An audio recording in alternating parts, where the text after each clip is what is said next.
Hi, welcome to సుభాంజికే world.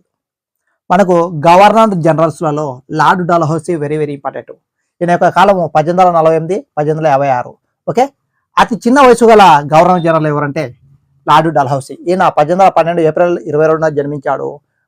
1860 December 19న మరణించాడు. Okay, భారత రైల్వే పితామహుడు అంటారు, ఫాదర్ ఆఫ్ ఇండియన్ రైల్వే అంటారు ఇతన్ని.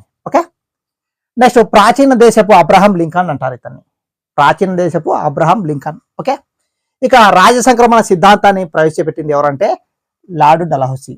రాజభరణాల రద్దు, తర్వాత రాజా బిరుదుల రద్దు చేశాడు 1850లో. ఓకే, తర్వాత వితంతు పునర్వివాహ చట్టము 1856లో చేశాడు. వితంతు పునర్వివాహ చట్టం. ఓకే, ఇక రెండో ఆంగ్లో సిక్కు యుద్ధము, తర్వాత రెండో ఆంగ్లో బర్మా యుద్ధం అనేది ఇక్కడ జరిగిందమ్మా, ఇతని హయాంలో జరిగింది. ఓకే, నెక్స్ట్ ఉర్సు విద్యా విధానము ప్రవేశపెట్టాడు 1854లో, ఉర్సు విద్యా విధానం.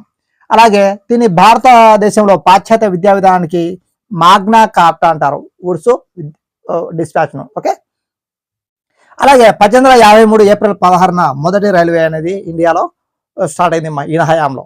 ఓకే, ఇక మొదటి తంతి వ్యవస్థ కలకత్తా ఆగ్రా మధ్య జరిగింది 1853లో. నెక్స్ట్ మొదటి తపాలా బిల్ల వచ్చేసి 1852లో కరాచీలో విడుదల చేశారమ్మా, దాని పేరు సింధు డాక్, గుర్తుపెట్టుకో, దాని పేరు సింధు డాక్.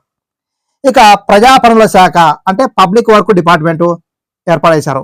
అలాగే గ్రాండ్ ట్రంక్ రోడ్డు నిర్మాణం ఈయన హయాంలోనే జరిగింది. ఓకే, ఇక పంజాబ్ ప్రత్యేక రాష్ట్రంగా ఈయన హయాంలోనే ఏర్పడింది.